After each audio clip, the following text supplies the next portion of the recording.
چاہتے ہیں اور اللہ کے رسول چاہتے ہیں کہ مسلمان ایک ذمہ دار شہری کے طور پر رہے، وہ ملکی قوانین کی پاسداری بھی کرے اور ان اخلاق اور آداب کو بھی ہمیشہ پیش نظر رکھے جو ایک اچھے انسان کی نشانیاں ہیں۔ یہ ساری اچھے انسان کی نشانیاں نہیں ہیں۔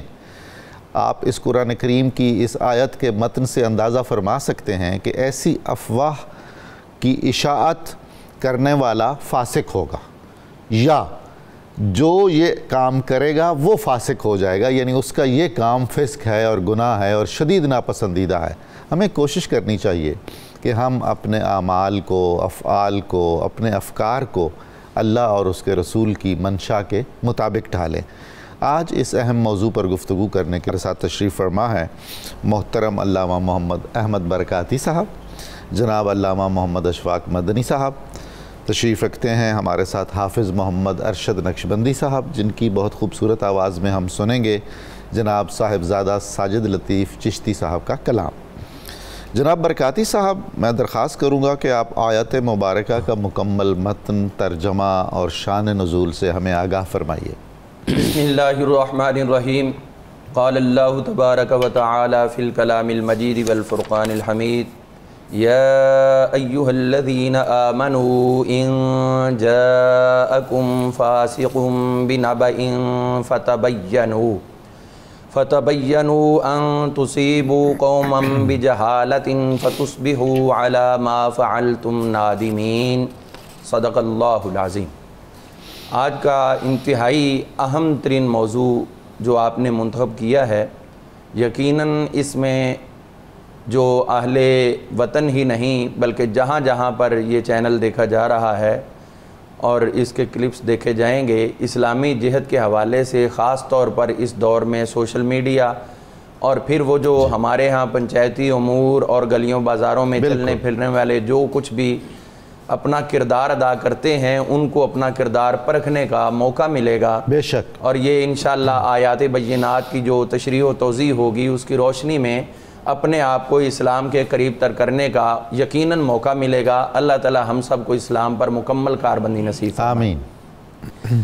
آیہ کریمہ کے اندر یہ سورۃ الحجرات شریف ہے اور 26واں پارہ ہے اور اس کی آیہ کریمہ کا نمبر 6 ہے۔ جی، اس کے اندر اللہ تعالیٰ نے ارشاد فرمایا، یا ایھا الذین آمنوا ان جاءکم فاسق بنبأ، اے ایمان والو اگر تمہارے پاس کوئی فاسق آ جائے کسی خبر کے ساتھ، فتبینوا، تو خبر ملنے کے بعد اس کی وضاحت کر لو، اس کی تفتیش کر لو، چھان پھٹک کر لو۔ واہ۔ اور اس کے بعد کیا ہوگا؟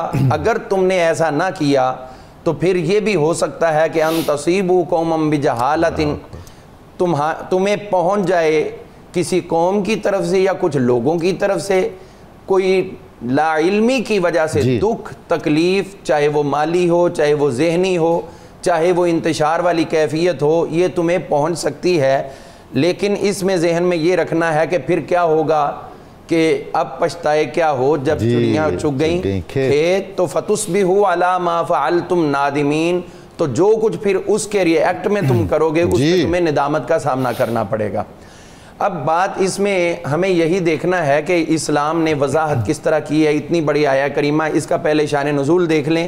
لیکن ناظرین کو یہ ذہن میں رکھنا چاہیے کہ اس آیت کا جو بھی بیان ہوتی اس کا تعلق صرف اس شان نزول کے ساتھ نہیں ہوتا، بلکہ شان نزول ایک وجہ ہوتی ہے اصل میں قیامت تک کے لوگوں کے لیے وہ ہمیشہ گائیڈنس ہوا کرتی ہے۔ سبحان اللہ۔ تو اصل میں یہ ہوا کہ ولید بن عقبہ رضی اللہ عنہ جو کہ حضرت سیدنا عثمان غنی رضی اللہ تعالیٰ عنہ کے اخیافی بھائی تھے والدہ کی طرف، تو اس کے ساتھ ساتھ وہ اسی رشتے کے اعتبار سے حضرت سیدنا مولا علی المرتضیٰ شیر خدا کرم اللہ تعالیٰ وجہ الکریم اور خود نبی کریم علیہ السلام کے رشتے میں بھانجے بھی لگتے تھے۔ جی، تو یعنی ان کی والدہ عروہ بنت قریظ وہ حضور صلی اللہ علیہ وسلم کی حقیقی پھوپھی صاحبہ حضرت ام حکیم بیضاء، یہ ان کی بیٹی تھی، تو آگے یہ ان کے بیٹے ہوئے، تو اس اعتبار سے حضور کے بھانجے ہیں۔ سبحان اللہ۔ تو عرض خدمت یہ ہے کہ ان کو حضور صلی اللہ تعالیٰ علیہ وسلم نے قبیلہ بنی مستلق کی طرف بھیجا، اور یہ قبیلہ بنی مستلق وہ قبیلہ تھا کہ جس قبیلے کی ایک انتہائی اہم ترین ہستی مومنوں کی ماں ہونے کا شرف رکھتی ہے، جن کو حضرت سیدہ جویریہ رضی اللہ عنہ کہا جاتا ہے۔ یہ حضور علیہ السلام کی زوجہ محترمہ ہے، ہماری ماں ہے، ہماری ماں ہے، وَأَزْوَاجُهُ أُمَّهَاتُهُمْ۔ تو اب اس کے بعد دیکھنا یہ ہے کہ جب حضور نے حکم فرمایا کہ آپ جائیں اور بنی مستلق سے زکوٰۃ لے کر آئیں، جب یہ ادھر گئے وہ کچھ اپنے معاملات میں اسلحہ بھی تیار کر رہے تھے، اور کچھ اسی حالت میں جب کچھ لوگوں کو پتہ چلا کہ حضور کے قاصد آئے ہیں تو ویلکم کرنے کے لیے اسی طرح تیزی میں آپ کی طرف آئے، بڑی خوشی سے. لیکن چونکہ زمانہ جاہلیت میں ان کے درمیان کچھ کلیش تھی تو ان کے ذہن میں یہ گیا، حضرت ولید بن عقبہ کے ذہن میں، کہ کہیں ایسا نہ ہو کہ وہ پرانی رنجش ہے اور یہ مجھے قتل کرنے کے لیے آ رہے ہیں. اچھا. تو وہ گھبرا کر وہاں سے واپس پلٹے اور انہوں نے جا کر حضور سے عرض کیا، حضور انہوں نے تو زکوٰۃ دینے سے انکار کر دیا ہے، وہ تو میرے قتل کے درپے ہو گئے. حضور صلی اللہ تعالیٰ علیہ وآلہ وسلم نے، چونکہ مسئلہ یہ ہے کہ جب کوئی مومن بات کرتا ہے تو اس مومن کے ایمان کی کیفیت کو دیکھا جاتا ہے. بے شک. تو حضور علیہ السلام نے حضرت سیدنا خالد بن ولید رضی اللہ عنہ کے ساتھ ایک دستہ بھیجا کہ وہاں جا کر جو ہے لوگوں کی حقیقی معلومات وہ حاصل کریں، اور پھر اگر واقعتاً ایسا ہو تو پھر ان کو سزا بھی دی جا سکے. جب یہ جا رہے ہیں تو ادھر سے حضرت سیدہ جویریہ رضی اللہ عنہ کے والد محترم حارث وہ آ رہے تھے کچھ لوگوں کے ساتھ. اچھا. راستے میں ملے تو پوچھا بھی آپ کدھر جا رہے ہیں اور آپ کدھر جا رہے ہیں. حضرت خالد بن ولید نے کہا کہ ہم آپ کی طرف جا رہے ہیں، زکوٰۃ دینے سے سنا انکار کر دیا. انہوں نے کہا ہم تو انتظار میں تھے کہ حضور کا قاصد کب آئے ہم پیش کر دیں، لہٰذا نہیں آیا تو ہم خود پیش کرنے کے لیے جا رہے ہیں. تو آپ نے فرمایا چلو ایک مرتبہ واپس چلتے ہیں، آپ کے ہی گاؤں میں جا کر وہ صورتحال کا جائزہ لیتے. تو وہاں جا کر قبیلے کو دیکھ لیتے. ہاں جی، یعنی اس میں یہ دیکھیے کہ اللہ تعالیٰ نے بعد میں فرمایا کہ خبر ملے تو اس کی وضاحت کر لو. خالد بن ولید رضی اللہ عنہ کو راستے میں یہ خبر مل گئی لیکن اس کے باوجود وہ وضاحت کے لیے آگے گئے. سبحان اللہ. تو وہاں جا کر وہی صورتحال تھی. تو پھر اس کے بعد یہ آیا کریمہ نازل ہوئی. اللہ تعالیٰ فرمایا اے ایمان والو، جب تمہارے پاس کوئی بھی آئندہ نیکسٹ ٹائم کوئی بھی فاسق آئے، کسی قسم کا بھی انسان آئے، تو جب وہ تمہیں کوئی خبر دے تو اس کی پوری وضاحت کر لو، تحقیق کر لو، تاکہ کوئی تمہیں ڈس انفارمیشن ملے تو اس کی وجہ سے تم اپنا نقصان نہ اٹھا سکو. یہ اس کا پس منظر ہے اور ہمارے لیے قیامت تک کے لیے راہیں اللہ تعالیٰ نے متعین کر دی. جھوٹ بولنا، جھوٹی خبر پھیلانا یقیناً یہ کسی بھی معاشرے کے اندر مستحسن نہیں ہے، اور نہ ہی اس کو کبھی پسند کیا گیا اور نہ کبھی پسند کیا جا سکتا ہے. ایک فطری طور پر انسان جو ہے وہ سچائی کی طرف مائل ہوتا ہے اور جھوٹ سے بچتا ہے، لیکن جس کے ذہن میں شیطان اپنا ڈیرا ڈالتا ہے، جتنا مضبوط ڈیرا ڈالے گا اتنا ہی وہ جھوٹ کی طرف زیادہ جائے گا. نبی کریم علیہ السلام کی خدمت طیبہ طاہرہ میں جب ایک شخصیت نے عرض کی تھی حضور میں اسلام قبول کرتا ہوں، یہ 3 برائیاں ہیں، ان میں سے آپ جو برائی کہیں گے میں وہ چھوڑ دیتا ہوں. تو حضور نے فرمایا تھا کہ جھوٹ بولنا چھوڑ دو. اب اس جھوٹ بولنے کا جو انہوں نے ارتکاب کرتے تھے اب چھوڑ دیا تو سچائی نے برکت کیا دی. الصدق ینجی والکذب یہلک. اس کی برکت سے اللہ نے نہ صرف ان کی باقی برائیاں بھی چھڑوا دی بلکہ ان کو اسلام کے اوپر پورا کاربند فرما دیا. قرآن مجید میں اللہ تعالیٰ نے جگہ جگہ پر ایسی چیزیں ارشاد فرمائی ہیں. اور یہ جو منافقین تھے ان کا تو ایک طرہ امتیاز تھا جو اللہ تعالیٰ خود فرماتا وَإِذَا قِيلَ لَهُمْ آمِنُوا، جب ان سے کہا جائے، بلکہ اس سے پہلے فرمایا وَإِذَا قِيلَ لَهُمْ لَا تُفْسِدُوا فِي الْأَرْضِ، کہ تم زمین میں فساد نہ کرو. اب فساد کیا وہ تلواریں پکڑ کے تو نہیں کرتے تھے، وہ خنجر اٹھا کے نہیں کرتے تھے. لڑائیاں کرنا فساد نہیں ہے، بلکہ وہ اپنی زبان کے ساتھ جو غلطیاں پھیلاتے تھے. اور ان کا جو چیف تھا عبداللہ بن ابی، اس نے جو ڈس انفارمیشن کا ایک میدان گرم کیا ہوا تھا، پورا سیل قائم کیا تھا. آج جو لوگ جھوٹی خبر ملتی ہے اس کو پھیلاتے ہیں اور مرچ مسالہ لگا کر آگے بڑھاتے ہیں، تو وہ دیکھ لیں ایک طرف حضور صلی اللہ تعالی علیہ وآلہ وسلم کی ذات والا تبار ہے اور دوسری طرف عبداللہ بن ابی ہے. حضور علیہ السلام سچائی کے امن اور ایسے سچائی پسند کے کفر کا زمانہ بھی ان کو صادق کہا کرتا تھا. اور یہ عبداللہ بن ابی ہے جو جھوٹ کے اوپر اپنے آپ کو چلا رہا تھا. آج ہمیں اپنے کردار کا تعین کرنا ہے کہ ہم رسول اللہ صلی اللہ علیہ وسلم کی طرف جا رہے ہیں یا عبداللہ بن ابی کی طرف. تو قرآن پاک نے واضح کر دیا کہ لعنت اللہ علی الکاذبین، اگر ادھر جاؤ گے تو پھر دنیا تو دنیا رہی، قیامت تک اللہ تعالیٰ کی پھٹکار پڑتی. ماشاءاللہ. علامہ صاحب بہت خوبصورت شعر مجھے ایک یاد آ رہا ہے. رخ روشن کے آگے شمع رکھ کر وہ یہ کہتے ہیں ادھر جاتا ہے دیکھیں یا ادھر پروانہ آتا ہے. تو یہ چوائس تو کرنا ہوتا ہے نا، اور وہ تذبذب میں بھی نہیں رہنا ہوتا. حضور فسق اور فاسق کیا چیزیں ہوتی ہیں اور تحقیق اور تصدیق کی ان تمام امور میں کیا اہمیت ہے؟ بسم اللہ الرحمن الرحیم. حضور سرور کائنات جان رحمت صلی اللہ علیہ وآلہ وسلم جب آپ ہجرت فرما کر مدینہ طیبہ کے اندر جلوہ فگن ہوئے تو آپ نے انسان دوست ریاست کی تشکیل فرمائی اور آپ صلی اللہ علیہ وآلہ وسلم نے مدینہ طیبہ کے معاشرے، مدینہ طیبہ کی سیاست، معیشت اور سوسائٹی کے جو اجتماعی معاملات تھے ان کو حضور فخر عالم علیہ السلام نے منظم فرمایا، اور حضور جان کائنات صلی اللہ علیہ وآلہ وسلم نے وہ تمام اخلاقی عادات، اطوار اور اخلاقیات جتنے تھے جن کی وجہ سے انسان معاشرے میں ترقی کرتا ہے ان کو حضور علیہ السلام نے تعلیم فرمایا، اور نبی پاک علیہ السلام نے اس چیز کو بغور اسٹڈی کیا، دیکھا کہ یہ قبائل کیوں پھوٹ پڑی ہے ان میں اور یہ بکھرے ہوئے کیوں ہیں، تو اس کا ایک جو مرکزی نقطہ نگاہ تھا وہ یہ تھا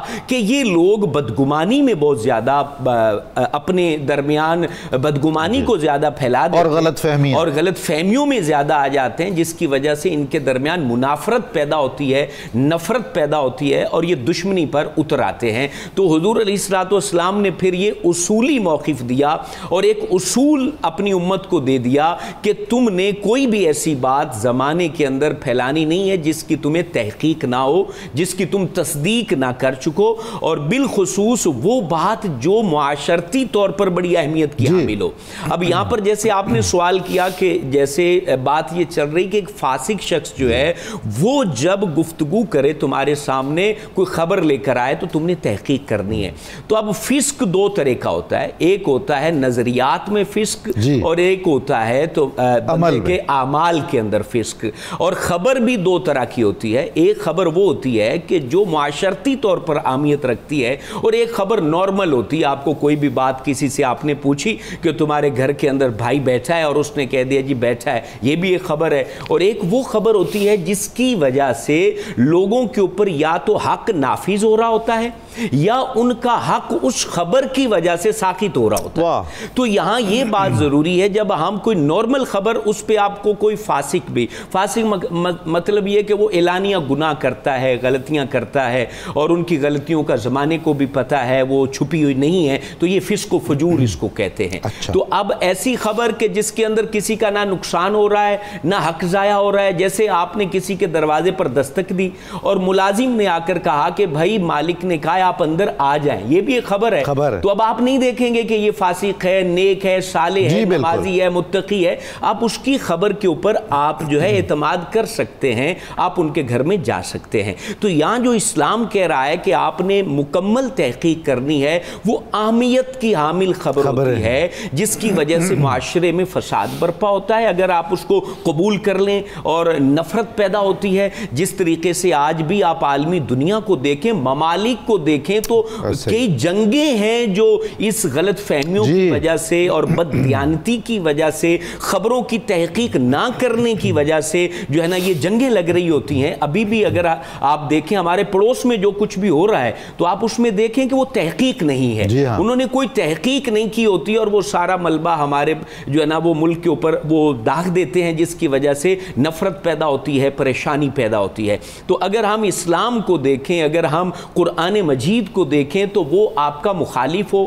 وہ آپ کا اپنا ہو۔ دیکھیں اسلام نے یہاں پر کتنی خوبصورت بات کی ہے کہ آپ کے پاس جو خبر پہنچی ہے وہ چاہے آپ کے دشمن کی جانب سے پہنچی ہے، آپ پر لازم ہے کہ آپ اس کی تحقیق کریں۔ اگر وہ خبر دینے والا وہ گناہگار ہے، فاسق ہے اور وہ اعلانیہ غلطیاں کرتا ہے، تو ہو سکتا ہے اس خبر دینے میں بھی وہ غلطی کر رہا ہو۔ چونکہ بالعموم جو فاسق ہوتا ہے وہ قابل اعتبار بھی نہیں ہوتا، قابل اعتبار نہیں ہوتا، اس کی بات پر آپ اتنا بڑا فیصلہ نہیں لے سکتے۔ قبلہ معاملہ پتہ ہے کیا؟ کیونکہ وہ بندہ اللہ کے معاملے میں خیانت کر رہا ہے، اللہ کے معاملے میں وہ بددیانت ہے اور اللہ کے حکم کو وہ چھوڑ رہا ہے، تو وہ تمہارے معاملے میں کیسے امانت دار ہو سکتا ہے؟ اور پھر حضور فخر عالم جان کائنات نے کتنی خوبصورت تعلیم ارشاد فرمائی۔ آپ نے فرمایا کہ بندے کے جھوٹا ہونے کے لیے کافی ہے کہ وہ سنی سنائی بات کو آگے آگے لوگوں تک پہنچا دیتا ہے۔ حضور ہمارا تو 90% مشغلہ یہ ہے۔ اب معاملہ پتہ ہے کیا؟ ہم ایک تو خبر کو پھیلا دیتے ہیں اور جب پتہ چلتا ہے تو ہم 2 دو جملے بولتے ہیں جی معذرت مجھ سے غلطی ہو گئی، اگلے بندے کا مستقبل اجڑ گیا، اس کی عزت داؤ پر لگ گئی، وہ پریشانی کا شکار ہو گیا، اور ایک جملے سے وہ اس کی وہ ساری رسپیکٹ تلافی نہیں ہو سکتی۔ اور پھر حضور فخر عالم کی اس حدیث پر میں بات کو مکمل کرنا چاہتا ہوں۔ آپ جان کائنات صلی اللہ علیہ وآلہ وسلم نے ارشاد فرمایا کہ مومن وہ ہے، مسلمان کامل وہ ہے جس کی زبان سے اور اس کے ہاتھ سے اگلا مسلمان محفوظ ہو۔ اب تو ہاتھ کا یہ جو لائکس کا چکر ہے اور یہ انگوٹھے کا معاملہ ہے اور جو ٹائپس کرنے کا معاملہ ہے، یہ میرا خیال ہے زبان سے بڑھ چکا ہے۔ جو سٹیٹس ہم ڈال رہے ہوتے ہیں اور جو باتیں آگے پھیلا رہے ہوتے ہیں، شیئر کر رہے ہوتے ہیں اور کومنٹس کر رہے ہوتے ہیں اور اس پہ ہم ہنسی مذاق اڑا رہے ہوتے ہیں، اگلے بندے کی عزت کو پامال کر رہے ہوتے ہیں، تو حضور فخر عالم نے کہا کہ وہ بندہ کامل مومن ہی نہیں ہے جس کی زبان سے لوگ جو ہے نا وہ پریشان ہیں اور اس کے ہاتھ سے پریشان ہیں۔ لہٰذا یہ جو قرآن مجید کا حکم ہے کہ خبر کی مکمل تحقیق کریں، تصدیق کریں اور مکمل ایمانداری کے ساتھ وہ بات آگے لوگوں تک اس صورت میں پھیلائیں کہ آپ کے پھیلانے سے کسی کا فائدہ ہو رہا ہو، نہ کہ نقصان کرنے کے لیے آپ لوگوں تک باتوں کو پھیلائیں۔ اگر اپنی آخرت کو بہتر چاہتے ہیں تو اس حکم پر عمل کرنا ہوگا، کیونکہ یہ حکم ہی ان کے لیے جو اللہ کو ماننے والے ہیں، رسول اللہ کو ماننے والے۔ سبحان اللہ، سبحان اللہ۔ جناب برکاتی صاحب، رسول اللہ صلی اللہ علیہ وآلہ وسلم کی احادیث مبارکہ اور آپ کی اپنی حیات طیبہ اسوہ حسنہ میں کیا اس موضوع سے ہمیں رہنمائی ملتی ہے؟ نبی کریم صلی اللہ تعالیٰ علیہ وآلہ وسلم کی ذات والا تبار یقیناً مومنوں کے لیے، مسلمانوں کے لیے اللہ تعالیٰ نے ایک بہترین ماڈل اور نمونہ بنا کر عطا کی ہے۔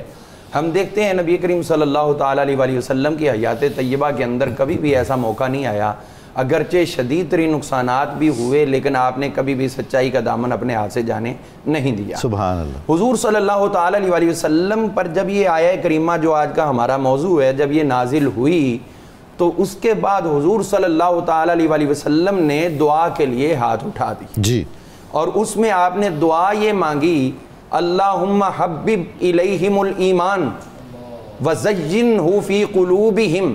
سبحان اللہ۔ یا اللہ یہ جو میرے صحابہ ہیں ان کے لیے ایمان کو ہمیشہ پسند فرما، وَزَيِّنْهُ فِي قُلُوبِهِمْ، اور اس ایمان کو ان کے دلوں میں مزین کر دے، وَكَرِّهْ إِلَيْهِمُ الْكُفْرَ سبحان اللہ، سبحان اللہ۔ یا اللہ ان کے لیے پیچھے فاسق کی بات ہے تو یا اللہ کفر اور فسق جو ہے وہ ان کے لیے والعصیان اور نافرمانی کے لیے ناپسند فرما۔ اور پھر آپ نے دعا کی، یا اللہ وَجْعَلْهُمُ الرَّاشِدُونَ، ان کو راشد بنا دے، ہدایت یافتہ۔ اب جیسے ہی حضور نے یہ دعا مانگی اسی انداز میں انہی کلمات کے ساتھ اللہ نے شرف قبولیت عطا فرمایا، اور کیا فرمایا؟ وَلَٰكِنَّ اللَّهَ حَبَّبَ إِلَيْكُمُ الْإِيمَانَ، اللہ نے تم لوگوں کے لیے ایمان پسند فرما دیا ہے، وَزَيَّنَهُ فِي قُلُوبِكُمْ، اور تمہارے دلوں میں اس کو مزین کر دیا ہے، وَكَرَّهَ إِلَيْكُمُ الْكُفْرَ وَالْفُسُوقَ وَالْعِصْيَانَ، اور اللہ نے تمہاری طرف کفر، فسوق اور عصیان کو بھی ناپسند کر دیا ہے۔ اب یہاں سے یہ چیز نکل رہی ہے کہ صحابہ کے ساتھ فسق کبھی نہیں آ سکتا۔ جی بالکل، اللہ تعالیٰ نے خود ان سے فسق کو دور کر دیا ہے، اور آگے فرما دیا اولئک ہم الراشدون، اے محبوب ہم یہ اعلان کر رہے ہیں کہ آپ کے صحابہ ہی ہدایت یافتہ۔ کیا بات۔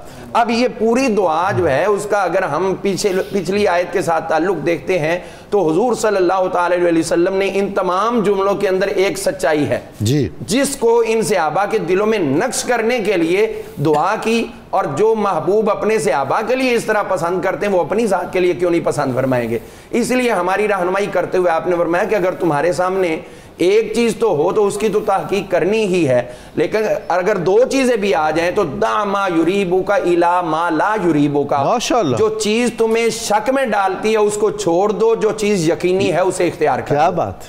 اب اسی طرح حضور صلی اللہ تعالی علیہ وسلم نے ارشاد فرمایا الصدق یہدی الی البر، سچائی جو ہے انسان کو نیکی کی طرف لے کر جاتی ہے، والبر یہدی الی الجنہ، اور نیکی جو ہے انسان کو جنت کی طرف لے کر جاتی ہے، یعنی سچائی جنت میں جانے کا ٹکٹ ہے۔ واہ، سچائی جنت میں جانے کا ایک ٹکٹ ہے جو حضور نے ہمیں عطا فرما دیا۔ اور اسی طرح حضور صلی اللہ تعالی علیہ وسلم نے جو ایک موقع پر آپ جلوہ گر تھے اور صحابہ سے ارشاد فرمانے لگے، کیا میں تمہیں اکبر الکبائر، بڑے گناہوں میں سے بھی بڑا گناہ نہ بتاؤں؟ صحابہ نے عرض کیا حضور ضرور بتائیں۔ وہ 9 گناہ کبیرہ جو تھے تو ان میں سے جو سلیکشن آپ نے فرمائی، جو سب سے ٹاپ آف لسٹ کہہ لیں گناہ تھے، ان میں سے آپ نے فرمایا پہلا تو یہ ہے کہ اللہ کے ساتھ شریک ٹھہرانا،